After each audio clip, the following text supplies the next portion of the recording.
അങ്ങനെ ഭാവന നിങ്ങൾ അകത്തേക്ക് വാ, നമുക്ക് അകത്ത് കയറി ഒന്ന് സംസാരിക്കാം എന്ന് പറഞ്ഞ് അർജുനെ സൂര്യയൊക്കെ അകത്തേക്ക് വിളിക്കുകയാണ്. അവർ വരുന്നത് കാണുന്ന മായ അമ്മയെ എന്ന് ഉച്ചത്തിൽ നീട്ടി വിളിക്കുകയാണ് ട്ടോ ഗായത്രി. അങ്ങനെ ഗായത്രി അവിടേക്ക് വരുന്നുണ്ട്. അർജുനെ കാണുമ്പോൾ മോനോ എന്ന് പറഞ്ഞ് ഇരിക്കാൻ പറയാൻ ട്ടോ. അമ്മക്ക് സുഖമാണോ എന്നൊക്കെ ചോദിച്ചു. സുഖമാണ് മോനെ എന്ന് പറയുന്നുണ്ട് ഗായത്രി. അപ്പോൾ ഭാവന പറയും നമുക്ക് ഗായത്രിയിലേക്ക് കടക്കാം, അതിനു മുൻപ് സേതുവേട്ടനെ എവിടെയാന്ന് ചോദിക്കുന്നുണ്ട്. അങ്ങനെ മായ പോയി സേതുവിനെ വിളിക്കാൻ ട്ടോ.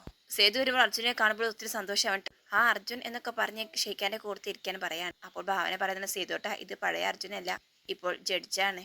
സ്ഥാനം മാറിയാൽ ഞാനിപ്പോൾ പഴയ ആൾ തന്നെയാണ് കേട്ടോ, നിങ്ങളുടെയൊക്കെ സ്വന്തം അർജുൻ എന്ന് പറയുന്നുണ്ട് കേട്ടോ അർജുൻ. അങ്ങനെ എല്ലാവരും ചിരിക്കുകയാണ്. സത്യം പറഞ്ഞാൽ മറ്റൊരു കാര്യത്തിന് വേണ്ടിയാണ് നാട്ടിൽ വന്നത്. അപ്പോഴാണ് ഇവൻ ഭാനുവിന്റെ കേസ് പറയുന്നത്. എന്നാൽ പിന്നെ അതെന്താണെന്ന് നോക്കാമെന്ന് കരുതി. ഇത്തരം കേസുകൾക്ക് കോടതി നടത്താമെന്ന് വെച്ചാൽ അതിനൊക്കെ സമയമെടുക്കും. അതിനൊന്നും പോകാതെ നമ്മൾ തന്നെ ഒരു സൊല്യൂഷൻ കണ്ടെത്തി ആർക്കും ഒരു ബുദ്ധിമുട്ടില്ലാതെ എത്രയും പെട്ടെന്ന് ഒരു പരിഹാരം കണ്ടെത്തണം. അപ്പോൾ സൂര്യ പറയുന്നത് അർജുൻ പറ എന്താണ് ഇപ്പോൾ ഇതിന് സൊല്യൂഷൻ, എന്തായാലും ഞങ്ങൾക്ക് കുഴപ്പമില്ല എന്ന് പറയാൻ. അപ്പോൾ അർജുൻ പറയുന്നുണ്ട് ഇവിടെ ഇപ്പോൾ ഭാനുവും ജയേഷും സുഹൃത്തുക്കളാണ്. ഇവർക്കിടയിൽ ഉണ്ടായ പ്രശ്നങ്ങൾക്ക് ഇവർക്ക് രണ്ടുപേർക്കും ഉത്തരവാദിത്തമുണ്ട്. ആ ഉത്തരവാദിത്തത്തിൽ നിന്ന് രണ്ടുപേരും ഒഴിഞ്ഞു മാറുന്നതുമില്ല. ഈ സംഭവത്തിന് ശേഷവും ഇവർ തമ്മിൽ പരസ്പരം കുറ്റപ്പെടുത്താൻ തയ്യാറായിട്ടില്ല. ഭാനു ജയേഷിനെ നല്ലൊരു ഫ്രണ്ടായിട്ടാണ് കണ്ടത്.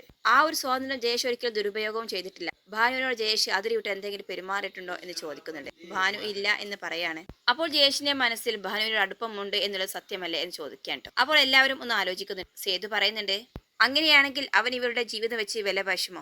അവൻ അടുപ്പം കാണിക്കുന്നത് ഭാനുവിന് കിട്ടാൻ പോകുന്ന സ്വത്തിനെ കുറിച്ച് ആലോചിച്ചിട്ടാണ്. ഇതെല്ലാം കരുതിക്കുട്ടി ആ മോഹനും അവന്റെ അമ്മയും ചേർന്ന് കളിക്കുന്ന നാടകമാണ്. അപ്പോൾ അർജുൻ പറയുന്നുണ്ട് ജയേഷിന്റെ ഫാമിലിയുള്ളവരൊക്കെ ഇതിൽ ഇടപെട്ടിട്ടുണ്ടാകും. ഒരുപക്ഷെ അവർക്ക് സ്വന്തമെന്ന് തോന്നിയ സ്വത്ത് കൈവിട്ടു പോകുന്നത് കൊണ്ട് അവർ കളിച്ചൊരു കളിയുമാകാം. പക്ഷെ അതിലെ ജയേഷിന്റെ പൂർണ്ണ പിന്തുണയൊന്നും ഇല്ലായിരുന്നു. ഭാനുവിനെ മിസ്യൂസ് ചെയ്യാൻ ഒരു അവസരം കിട്ടിയപ്പോഴും ഇയാളെ പ്രൊട്ടക്ട് ചെയ്യാനാണ് അവൻ നോക്കിയത്. അത് ജയേഷിന് ഭാനുവിനോട് ഒരു കരുതലുണ്ട് എന്നുള്ള ഒരൊറ്റ കാരണം കൊണ്ടായിരുന്നു. അത് ഭാനു നിഷേധിക്കുന്നുണ്ടോ ഭാനു എന്ന് ചോദിക്കേണ്ട അർജുൻ ഭാനുവിനോട്. ഭാനുവാട്ടെ ഒന്നും മിണ്ടാതെ നിൽക്കാൻ. സേതു പറയുന്നുണ്ട് എന്താ ഭാനു ഇത്, നിനക്ക് പറയാനുള്ളതാണ് എനിക്ക് തുറന്ന് പറഞ്ഞൂടെ? അപ്പോൾ അർജുൻ പറയുന്നുണ്ട് ഭാനുവിന് പറയാനുള്ളതല്ലേ ഭാനുവും, ജയേഷിന് പറയാനുള്ളതെല്ലാം ജയേഷും തുറന്നു പറഞ്ഞു കഴിഞ്ഞു. ചുരുക്കി പറഞ്ഞാൽ ഇവർക്കിടയിൽ ഉണ്ടായിരുന്നത് വെറും തെറ്റിദ്ധാരണയായിരുന്നു. ജയേഷ് ഭാനുവിനോട് കാണിച്ച അമിത സ്വാതന്ത്ര്യം. ഇപ്പോൾ ജയേഷിന് ഭാനുവിനോട് യാതൊരു ഇഷ്ടക്കുറവുമില്ല എന്ന് അവൻ തന്നെ ഭാനുവിനോട് തുറന്നു പറഞ്ഞു കഴിഞ്ഞു. അപ്പോൾ സേതു പറയുന്നുണ്ട് എന്ന് കരുതിയ ഭാനുവിനും തിരിച്ചങ്ങോട്ട് അങ്ങനെ ആവണമെന്നില്ലല്ലോ. അപ്പോൾ അർജുൻ പറയുന്നുണ്ട് ഭാനുവിനോടും ജയേഷിനോടും ഇഷ്ടക്കുറവൊന്നുമില്ല സേതുവേട്ടാ. ഭാനു മാനസികപരമായി തകർന്നപ്പോഴും നിങ്ങളുടെയൊക്കെ തീരുമാനത്തിന് പിന്നിൽ അങ്ങനെ നിൽക്കുകയായിരുന്നു. അപ്പോഴും അവളുടെ മനസ്സിൽ ഒരു ഉറച്ച തീരുമാനമുണ്ടായിരുന്നു. ജയേഷിന് നഷ്ടപ്പെട്ട സ്ഥിതിക്ക് തന്റെ ജീവിതത്തിൽ ഇനിയൊരു വിവാഹം ഉണ്ടാകില്ല എന്ന്. ഇത് കേട്ടതും എല്ലാവരും ഷോക്കാവാണ്. അർജുൻ പറയുന്നുണ്ട് ആരോടും പറയാതിരുന്ന ആ തീരുമാനം ഇന്ന് ഭാനു എന്നോടാണ് പറഞ്ഞത്. അപ്പോൾ ഭാനു പറയുന്നുണ്ട് അതേ അമ്മേ, ഞാൻ അങ്ങനെ തീരുമാനത്തിലായിരുന്നു. സാഹചര്യം വരുമ്പോൾ ഭാവന ചെടി എല്ലാം തുറന്നു പറയാമെന്നായിരുന്നു ഞാൻ തീരുമാനിച്ചത്. അപ്പോൾ ഭാവന ചോദിക്കുന്നുണ്ട് മോളെ, നീ ഞങ്ങൾ എല്ലാവരിൽ നിന്നും ഓടി ഒളിക്കാനുള്ള തീരുമാനത്തിലായിരുന്നു അല്ലേ? മായ പറയുന്നത് നീ ഇത്രക്കും ഭീരുവാണെന്ന് ഞാൻ അറിഞ്ഞില്ല ഭാനു. പ്രശ്നങ്ങളിൽ നിന്നും ഒളിച്ചോടാൻ എളുപ്പമാണ്, അത് ഫേസ് ചെയ്യുന്നതിലാണ് മിടുക്ക്. അപ്പോൾ ഭാനു ഭാവനയോട് പറയുന്നുണ്ട് ചേച്ചി, കഴിഞ്ഞ ദിവസം നടന്ന സംഭവങ്ങളിലെല്ലാം കാരണക്കാരി ഞാനല്ലേ? അപ്പോൾ എന്റെ മാനസികാവസ്ഥ ഇപ്പോൾ അങ്ങനെ ആയിപ്പോയി. എന്ത് ചെയ്യണം എന്ത് ചെയ്യണ്ട എന്നുള്ള കാര്യത്തിൽ മനസ്സാകെ മരവിച്ചിരിക്കാൻ. എന്റെ ശ്രദ്ധക്കുറവ് കൊണ്ടാണ് എനിക്കിങ്ങനെ സംഭവിച്ചത്. അർജുൻ പറയുന്നുണ്ട് ഭാനുവിന്റെ മാനസികാവസ്ഥ എനിക്ക് മനസ്സിലായി. എന്റെ അറിവും വിവരവും വെച്ചിട്ട് ഞാൻ എല്ലാവരുടെയും ഒരു തീരുമാനം പറയാം. ഒന്നുകിൽ ഭാനുവിന്റെ ആഗ്രഹം പോലെ ഇവളെ ഒറ്റയ്ക്ക് ജീവിക്കാൻ വിടുക, വേറൊരു വിവാഹത്തിന് നിർബന്ധിക്കാതിരിക്കുക. അതല്ലെങ്കിൽ ജയേഷും ഭാനുവും തമ്മിലുള്ള വിവാഹം നമ്മൾ നടത്തി കൊടുക്കുന്നു. ഇത് കേട്ടത് സേതുവിനൊക്കെ ദേഷ്യം വരുന്നുണ്ട്. ഗാത്രയും ഒന്ന് ഷോക്കാവുന്നുണ്ട്. എല്ലാവരും ഒന്ന് മുഖത്തോട് മുഖം നോക്കുന്നുണ്ട്. ഭാനു ആകട്ടെ ആകെ പേടിച്ച് നിൽക്കുകയാണ് കേട്ടോ. സേതു പറയുന്നുണ്ട് അതൊന്നും ഇനി നടക്കുമെന്ന് തോന്നുന്നില്ല. ഇത്രയും പ്രശ്നങ്ങൾ ഉണ്ടായ സ്ഥിതിക്ക് ഭാനു ഇനി ആ വീട്ടിൽ സുരക്ഷിതയായിരിക്കില്ല. അപ്പോൾ അർജുൻ ചോദിക്കുന്നുണ്ട് സേതുവേട്ടാ, ഭാവിയിൽ നിങ്ങൾ ഭാനുവിനെ മറ്റൊരു വീട്ടിലേക്ക് വിവാഹം ചെയ്തു വിട്ടാൽ അവിടെ അവൾ സുരക്ഷിതയായിരിക്കുമെന്ന് നിങ്ങൾക്ക് ഉറപ്പുണ്ടോ? അപ്പോൾ ഗായത്രി ഒന്ന് ആലോചിക്കുന്നുണ്ട്. എന്നിട്ട് പറയുന്നുണ്ട് മോനെ, നീ എന്താ അങ്ങനെ പറഞ്ഞത്? ഞങ്ങളുടെ ഉള്ളിൽ ഭാനുവിന്റെ ജീവിതം ഒരു ചോദ്യചിഹ്നമായി മാറുമോ? മോൻ നല്ല അറിവും പക്വതയുമുള്ള ഒരാളല്ലേ, അപ്പോൾ പിന്നെ മോൻ പറഞ്ഞത് ഞങ്ങൾക്ക് മനസ്സിലാക്കും എന്ന് പറയാണ്. ഇത് കേൾക്കുമ്പോൾ അർജുനും ചിരിക്കുന്നുണ്ട്. സൂര്യൻ പറയുന്നുണ്ട് അതെ, അർജുൻ ഈ കാര്യത്തിൽ എന്ത് തീരുമാനമെടുക്കുന്നോ അതിനനുസരിച്ച് ഞങ്ങളും തീരുമാനിക്കും എന്ന് പറയാണ്. അവസാനം ഭാനുവും പറയുന്നത് നിങ്ങൾ പറയുന്നത് എന്തായാലും ഞാൻ അനുസരിക്കും. എനിക്കിപ്പോൾ ഒരു ധൈര്യമൊക്കെയുണ്ട്. നിങ്ങൾ എല്ലാവരും എന്റെ കൂടെ ഉണ്ടെങ്കിൽ എനിക്ക് യാതൊരു പ്രശ്നവുമില്ല. ഭാനുവിന്റെ അടുത്ത് നിന്നും ഇങ്ങനെ തീരുമാനം കേൾക്കുമ്പോൾ ഭാവനക്ക് സന്തോഷമാവാൻ കേട്ടോ. അവസാനം ഗായത്രി പറയുന്നുണ്ട് മോനെ നീ പറ എന്താണ് ചെയ്യേണ്ടത്? അപ്പോൾ അർജുൻ പറയുന്നുണ്ട് അമ്മേ, സൂര്യയുടെയും ഭാവനയുടെ കുടുംബം എന്ന് വെച്ചാൽ എന്റെ കുടുംബം കൂടിയാണ്.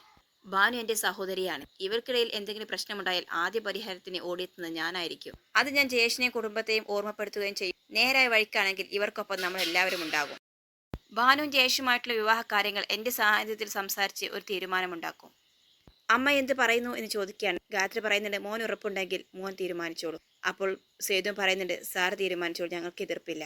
അപ്പോൾ എല്ലാവർക്കും സന്തോഷമാവാണ്. അവസാനം അർജുൻ സൂര്യയോട് പറയുന്നുണ്ട് എടാ, ജയേഷിന്റെ വീട്ടുകാരുമൊത്ത് ഞാൻ കാര്യങ്ങളെ സംസാരിച്ച് ഒരു തീരുമാനത്തിലെത്തിയിട്ട് നിന്നോട് പറയാം എന്ന് പറയാൻ. ഓക്കെ അർജുൻ എന്ന് സൂര്യൻ പറയാം. അങ്ങനെ സൂര്യ പോകാൻ വേണ്ടിയിട്ട് ഇറങ്ങാൻ എല്ലാവരെയും ഹഗൊക്കെ ചെയ്ത് ഷേക്ക് ഹാൻഡൊക്കെ കൊടുത്ത് യാത്ര പറഞ്ഞ് അവൻ അവിടെ നിന്നും ഇറങ്ങാൻ സന്തോഷപൂർവ്വം എല്ലാവരും അർജുനെ യാത്ര അയക്കുകയാണ് കേട്ടോ. പിന്നീട് കാണിക്കുന്നത് ഭാനു അടുക്കളയിൽ പോയിട്ട് വെള്ളമൊക്കെ കുടിക്കുകയാണ്. ആ സമയത്ത് ഭാവന അവിടെ വരുന്നുണ്ട്. ഭാനുവിനോട് അവളുടെ തീരുമാനം എന്താണെന്ന് ചോദിക്കുന്നുണ്ട്. എന്താണ് നിനക്ക് തീരുമാനിക്കാം, നിനക്ക് സമയമെടുക്കാം, എന്നിട്ട് നീ തന്നെ ഒരു തീരുമാനത്തിലെത്തും, ആരും നിന്നെ ഒരു കാര്യത്തിൽ നിർബന്ധിക്കില്ല എന്ന് പറയാൻ കേട്ടോ. അങ്ങനെ ഭാനു ഒന്നും മിണ്ടാതെ നിൽക്കുന്നുണ്ട്. ഗായത്രിയും അവിടേക്ക് വരുന്നുണ്ട്. എന്താ ഭാവന, ഈ കാര്യം പറഞ്ഞ് നീ അവളെ ഒരിക്കലും നിർബന്ധിക്കരുത്. ഒന്നാമത് എനിക്ക് ഈ ബന്ധത്തിന് യാതൊരു താല്പര്യവുമില്ല. പിന്നെ അർജുന് പറഞ്ഞത് കൊണ്ട് ഞാൻ സമ്മതം മൂളി എന്നേ ഉള്ളൂ. ആ കുടുംബത്തിലുള്ളവരുടെ സ്വഭാവം എനിക്കറിയില്ലേ എന്ന് പറയാൻ. അപ്പോൾ ഭാവന പറയുന്നുണ്ട്, അമ്മ ഇപ്പോൾ ഭാനു വെറുമൊരു ഭാനുവല്ല, അവളിപ്പോൾ കോടീശ്വരി കൂടിയാണ് എന്ന് പറയാം. അപ്പോൾ ഗായത്രി പറയുന്നത്, ഇവിടെ സ്വത്തല്ലല്ലോ പ്രശ്നം, അവരുടെ കുത്തുവാക്കുകളല്ലേ, അത് അവൾ കേൾക്കേണ്ടി വരും എന്നൊക്കെ പറയാണ്. ഭാമയുടെ കാര്യം തന്നെ നിനക്ക് ഓർമ്മയില്ലേ എന്ന് ചോദിക്കാൻ കേട്ടോ.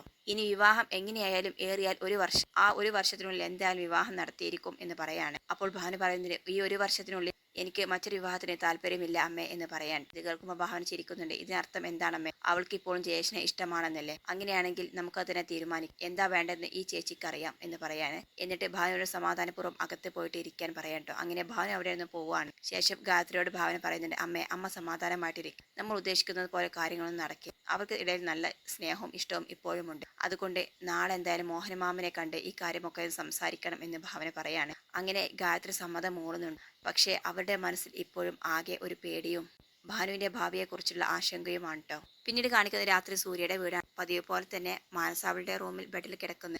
സുനിലാകട്ടെ നിലത്ത് കിടക്കാൻ കേട്ടോ. അവന് ഉറക്കം വരാതെ തിരിഞ്ഞു മറിഞ്ഞും കിടക്കുന്നുണ്ട്. അവസാനം എഴുന്നേറ്റിരുന്ന് മാനസ മാനസ എന്ന് വിളിക്കുന്നുണ്ട്. ഞാൻ ആ ബെഡിന്റെ ഒരു സൈഡിൽ കിടന്നോട്ടെ, ഒരു ശല്യവും കൂടാതെ ഞാൻ അവിടെ ഒതുങ്ങി കഴിഞ്ഞോളാം. എനിക്ക് നിലത്ത് കിടക്കാൻ കഴിയുന്നില്ല, ഉറക്കവും വരുന്നില്ല, മേലൊക്കെ ആകെ വേദനിക്കുകയാണ്, തണുപ്പടിക്കുന്നുണ്ട് എന്നൊക്കെ പറയാൻ കേട്ടോ. മനസ്സ് പറയുന്നതിന് പറ്റില്ല, വിവാഹം കഴിക്കാമെന്നൊക്കെ ഞാൻ സമ്മതിച്ചതാണ് എന്ന് കരുതി ഇപ്പോൾ തന്നെ ഇവിടെ കയറി കിടക്കണ്ട എന്ന് പറയാൻ. എങ്കിൽ ഞാൻ താഴെ സെറ്റിൽ കിടന്നോളാം എന്ന് പറഞ്ഞു സുനിൽ പില്ലോയും ബ്ലാങ്കറ്റൊക്കെ എടുത്ത് പോകാൻ ഇറങ്ങാൻ. അവൻ ഡോർ തുറന്ന് പുറത്തിറങ്ങി. മനസ്സ് ഓടിയെത്തി അവനെ തടയാൻ. എവിടെ പോന്നു, പോകാൻ പറ്റില്ല, ഇവിടെ തന്നെ കിടക്ക്, ഇനി എങ്ങനെ പുറത്തു പോയാൽ പിന്നെ ഒരിക്കലും ഇങ്ങോട്ടേക്ക് കയറാൻ പറ്റില്ല എന്ന് പറയാണ്. സുനിൽ പറയുന്നത്, അത് പ്രശ്നമല്ല, ഞാൻ അവിടെ തന്നെ കിടന്നോളാം. അങ്ങനെ അവർ പരസ്പരം അങ്ങോട്ടും ഇങ്ങോട്ടും പിടിയും വലിയൊക്കെയാണ്. മാനസാകത്തേക്ക് പിടിച്ച് വലിക്കുന്നു എന്ന സുനിലാകട്ടെ പുറത്തേക്ക്. ഇത് കണ്ടുകൊണ്ട് അജയനും ഭാര്യയും അവിടെ വരുന്നുണ്ട്. എന്താ ഇവിടെ, എന്താണ് ചോദിക്കുന്നുണ്ട്. ഒന്നുമില്ല, ഞങ്ങൾ ഓരോ തമാശ പറഞ്ഞ് ഈ സുനിലേട്ടന് വല്ലാത്ത ഒരു പിണക്ക്, അതുകൊണ്ട് അപ്പോൾ ഞങ്ങൾ മാറ്റിത്തരാം എന്നൊക്കെ പറഞ്ഞ് സുനിലിനെ വിളിച്ച് അകത്തേക്ക് പോകണ്ട അവിടെ. ആ സമയത്ത് അജയനും പ്രസീദൊക്കെ ഒരു സംശയം, ഇവർ നമ്മുടെ മുന്നിൽ അഭിനയിക്കുകയാണ്, ഇപ്പോഴും പഴയതുപോലെ തന്നെ ശത്രുക്കളായിട്ട് തന്നെയാകും അവർ കഴിയുന്നത്. അങ്ങനെയാണെങ്കിൽ അവളെന്തിനാ അവനെ അകത്തേക്ക് പിടിച്ച് വലിക്കുന്നത് എന്ന് പ്രസീദയും ചോദിക്കാൻ. അങ്ങനെ ഡോറിന്റെ അടുത്ത് അവർ കാതോർത്ത് നിൽക്കാണ്ട് എന്തെങ്കിലും പ്രശ്നമുണ്ടോ എന്ന് അറിയാൻ വേണ്ടിയിട്ട്. എന്നാൽ സുനിലിനാകട്ടെ അകത്ത് നിന്ന് നല്ല സംശയമുണ്ട്. മിക്കവാറും ഇവർ ഈ ഡോറിന്റെ അടുത്ത് തന്നെ ഉണ്ടായിരിക്കും. അതുകൊണ്ട് മാനസിയോട് മിണ്ടാതെ അവിടെ ബെഡിൽ ഇരിക്കാൻ പറയാണ്. എന്നിട്ട് അവനും ഡോറിന്റെ ഇടയിലൂടെ നോക്കുന്നുണ്ട് കേട്ടോ. എന്തെങ്കിലും കിട്ടുമോ എന്ന് അറിയാൻ അജയൻ ഡോറിനടുത്ത് തന്നെ ചെവി വെച്ച് നാത്തി നിൽക്കാൻ. അപ്പോഴാണ് ബാക്കിൽ നിന്നും ഒരാൾ അജയന്റെ ചെവിക്ക് പിടിക്കുന്നത്. അജയൻ തിരിഞ്ഞു നോക്കിയതും അത് ദേവനായിരുന്നു കേട്ടോ. മച്ചമ്പി എന്ന് പറഞ്ഞ് എഴുന്നേൽക്കാൻ. എന്താ അജയൻ എനിക്ക് ഡോറിന്റെ അടുത്ത് പണി? സ്വന്തം മകളും അവളുടെ ഭർത്താവും ഉറങ്ങുന്ന ഡോറിന്റെ അടുത്താണോ ഇങ്ങനെ ചെയ്യുന്നത്? എന്തൊരു നാണം കെട്ട പരിപാടിയാണിത്. ഇനിയെങ്കിലും നിനക്ക് നന്നായിക്കൂടെടോ, ഈ വക കാര്യങ്ങളൊക്കെ ഒന്ന് വിട്ടൂടെ എന്നൊക്കെ ചോദിക്കാണ്. അയ്യോ മച്ചമ്പി, ഞാൻ അങ്ങനെ ഉദ്ദേശിച്ചിട്ടല്ല, അവർ തമ്മിൽ നല്ല വഴക്കാണെന്നാ തോന്നുന്നത്. അങ്ങനെ എന്തെങ്കിലും വഴക്കുണ്ടോ, ഞങ്ങളുടെ മുന്നിൽ അഭിനയിക്കുകയാണോ എന്ന് അറിയാൻ വേണ്ടിയിട്ട് നോക്കിയതാണ്. നിർത്തടോ, ഇനിയെങ്കിലും ഇതൊക്കെ നിർത്തിക്കൂടെ, ഇത്രയും പ്രായമായില്ലേ.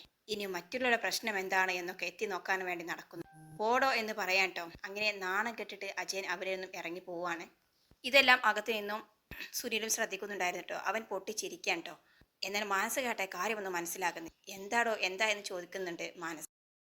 അപ്പോൾ സുനിൽ ഒരു വലിയ തമാശ ഉണ്ടായി എന്ന് പറഞ്ഞിട്ട് കാര്യങ്ങൾ പറഞ്ഞു കൊടുക്കാണ്. അത് കേട്ട് മാനസയും ചിരിക്കുകയാണ്. പിന്നീട് കാണിക്കുന്നത് അടുത്ത ദിവസം രാവിലെ സൂര്യയും ഭാവനയും കൂടി മോഹന്റെ വീട്ടിലെത്തുകയാണ്. അവരെ കണ്ടത് മോഹൻ സ്വീകരിച്ച് അകത്തേക്ക് ഇരുത്തുകയാണ്. എന്നിട്ട് അമ്മയെ രാജി എന്നൊക്കെ വിളിക്കുന്നുണ്ട്. അങ്ങനെ എല്ലാവരും കൂടി ഹോളിലേക്ക് എത്തുകയാണ് കേട്ടോ. മോഹൻ ചോദിക്കുന്നുണ്ട്, എന്താ ഭാവന ഇപ്പോൾ ഒരു വിസിറ്റ്, എല്ലാ പ്രശ്നങ്ങളും നമ്മൾ പറഞ്ഞ് അവസാനിപ്പിച്ചതല്ലേ എന്ന് പറയുന്നുണ്ട്. അപ്പോൾ ഭാവന പറയുന്നുണ്ട്, അതേ മാമ, ഇനി പ്രശ്നങ്ങളുടെ കാര്യം പറയാൻ വേണ്ടി വന്നതല്ല. ഇന്നലെ അർജുൻ ജയേഷിനെയും ഭാനുവിനെയും വിളിച്ച് സംസാരിച്ചിട്ടുണ്ട്. ആ കാര്യത്തിന് അദ്ദേഹത്തിന് ഒരു കാര്യം വ്യക്തം, അവർക്ക് രണ്ടുപേർക്കിടയിൽ ഇപ്പോഴും അവരുടെ ഇഷ്ടം നിലനിൽക്കുന്നുണ്ട്. അവർക്കൊരിക്കലും പിരിയാനും പറ്റത്തില്ല. മാത്രമല്ല ഭാനുവാകട്ടെ ഇനി ജയേഷില്ലെങ്കിൽ മറ്റൊരു വിവാഹം വേണ്ട എന്നുള്ള നിർബന്ധത്തിലാണ്. അതുകൊണ്ട് തന്നെ ഞങ്ങൾ എല്ലാവരും കൂടി ആലോചിച്ചിട്ട് ഒരു തീരുമാനത്തിലെത്തി. ഭാനുവിന്റെ ജയേഷിന്റെ വിവാഹം നടത്തി കൊടുക്കുക.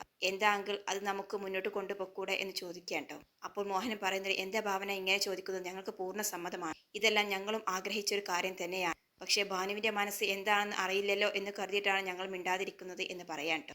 എന്താ ആന്റിയുടെ അഭിപ്രായം എന്ന് ചോദിക്കുന്നുണ്ട് സൂര്യ. അപ്പോൾ രാജി പറയുന്നുണ്ട്, നിങ്ങളുടെ എല്ലാവരും അഭിപ്രായം അങ്ങനെയാണെങ്കിൽ എനിക്കും സമ്മതമാണ്. എൻ്റെ മോൻ്റെ ഭാര്യയാകാൻ ഒരുപക്ഷെ ദൈവം ഭാനുവിനെയായിരിക്കും നിയോഗിച്ചിരിക്കുന്നത്. അതുകൊണ്ടാണ് ഇത്രയേറെ പ്രശ്നങ്ങൾ ഉണ്ടായിട്ട് അവസാനം അവൾ തന്നെ ഈ വീടിന്റെ മരുമകളാൻ പോകുന്നത് എന്നൊക്കെ പറയാൻ കേട്ടോ. അതേസമയം മോഹന്റെ അമ്മ ഒന്നും മിണ്ടാതെ നിൽക്കുക. അപ്പോൾ എന്താ അമ്മ ഒന്നും മിണ്ടാത്തതെന്ന് ചോദിക്കുന്നുണ്ട് മോഹൻ. അപ്പോൾ അവരും പറയുന്നുണ്ട്, നമ്മളെല്ലാവരും തന്നെയല്ലേ ആഗ്രഹിച്ചത്. ആരും ഭാനു ഈ വീടിന്റെ മരുമകളാകണ്ട എന്ന് പറഞ്ഞിട്ടില്ലല്ലോ. പക്ഷെ അതിനിടക്ക് ഓരോ കാര്യങ്ങൾ വന്നു ചേർന്നു. അപ്പോൾ കാര്യങ്ങൾ ഇവിടം വരെ ഇങ്ങനെയൊക്കെ ആയി മാറി. എനിക്കും ഭാനു ജയേഷിന്റെ ഭാര്യയാകുന്നതിൽ സന്തോഷമേ ഉള്ളൂ. അവരും ചിരിച്ചുകൊണ്ട് പറയാൻ കേട്ടോ. എല്ലാം കൂടി കേൾക്കുമ്പോൾ ഭാവനയ്ക്കും സൂര്യക്കും നല്ല സന്തോഷമാവുകയാണ്. അപ്പോൾ സൂര്യ പറയുന്നുണ്ട്, എന്നാൽ അധികം ഇനി നീട്ടിക്കൊണ്ട് പോകണ്ട. അവരുടെ പഠനം കംപ്ലീറ്റ് ആവാൻ ഇനി 1 വർഷം കൂടിയല്ലേ ഉള്ളൂ. അതിനുള്ളിൽ തന്നെ നമുക്ക് അവരുടെ വിവാഹം നടത്തിക്കളയാം. എങ്ങനെ നോക്കിയാൽ നിങ്ങൾ ബന്ധുക്കൾ തന്നെയല്ലേ, ഒത്തൊരുമയിൽ കൂടി മുന്നോട്ട് പോകേണ്ടവരുമല്ലേ. ദൈവം ഒരുപക്ഷെ ഈ ഒരു വിവാഹ ബന്ധത്തിലൂടെയാവാം നിങ്ങളെല്ലാവരെയും കൂട്ടിച്ചേർക്കാൻ പോകുന്നത്. അങ്ങനെയാണ് വിധിയെങ്കിൽ അങ്ങനെ നടക്കട്ടെ എന്നൊക്കെ പറയാൻ എല്ലാവർക്കും സന്തോഷമാവുകയും ചെയ്യാണ്. പിന്നീട് കാണിക്കുന്ന സൂര്യയുടെ വീടാണ്. അവിടെ സൂര്യയും ഭാവനയും വന്ന് കയറുന്നുണ്ട് കേട്ടോ. അപ്പോൾ ദേവനും ജയക്കും എല്ലാവർക്കും സന്തോഷമാവുന്നുണ്ട്. അവർ വിശേഷങ്ങളൊക്കെ തിരക്കുന്നുണ്ട്. അപ്പോഴാണ് ഭാവന ആ കാഴ്ച കാണുന്നത്. മുകളിൽ നിന്നും സുനിലും മാനസയും കൂടി ഒന്നിച്ച് സന്തോഷത്തോടു കൂടി ഇറങ്ങി വരുന്നത്. ഇത് കണ്ടതും ഭാവന എല്ലാവരുടെയും മുഖത്തേക്കും ഒന്ന് നോക്കുന്നുണ്ട്. ജയ പറയുന്നുണ്ട്, ഭാവനയുടെ ഉള്ളിൽ സംശയം എന്താണെന്ന് എനിക്കറിയാം. പക്ഷെ മോൾ നീ സംശയിക്കണ്ട. ഇപ്പോൾ അവർ ഇരുവരും എല്ലാം മനസ്സിലാക്കി നല്ല രീതിയിൽ തന്നെയാണ് മുന്നോട്ടേക്ക് പോകുന്നത്. അപ്പോൾ ഭാവന മാനസയുടെ അടുത്ത് നിന്ന് പറയുന്നുണ്ട്, എനിക്ക് സന്തോഷമായി മാനസ. ഇത് കാണാനാണ് ഞങ്ങൾ എല്ലാവരും ആഗ്രഹിച്ചത്. നിന്റെ ഭാവിയുടെ കാര്യത്തിൽ എനിക്ക് നല്ല ആശങ്കയുണ്ടായിരുന്നു. ഇതാണ് മാനസ യഥാർത്ഥ സ്നേഹം. നിന്റെ ഈ അവസ്ഥ അറിഞ്ഞിട്ടും നിന്നെ സ്നേഹിക്കാനും സ്വീകരിക്കാനും സുനിൽ തയ്യാറായില്ലേ. അത് അവന്റെ വലിയ മനസ്സാണ്. നിന്നോടുള്ള കളങ്കമില്ലാത്ത സ്നേഹത്തിന്റെ അടയാളമാണിത്. അതുകൊണ്ട് നിങ്ങൾ ഇങ്ങനെ ഒന്നിച്ച് സന്തോഷത്തോടു കൂടി ജീവിക്കുന്നത് കാണാനാണ് ഞങ്ങൾക്കും ആഗ്രഹം, അല്ലേ ആന്റി എന്നൊക്കെ പറയുന്നത്. അപ്പോൾ ജയയും അതെ എന്ന് പറയാൻ കേട്ടോ. അങ്ങനെ എല്ലാവരും സന്തോഷത്തോടു കൂടി നിൽക്കുകയാണ്.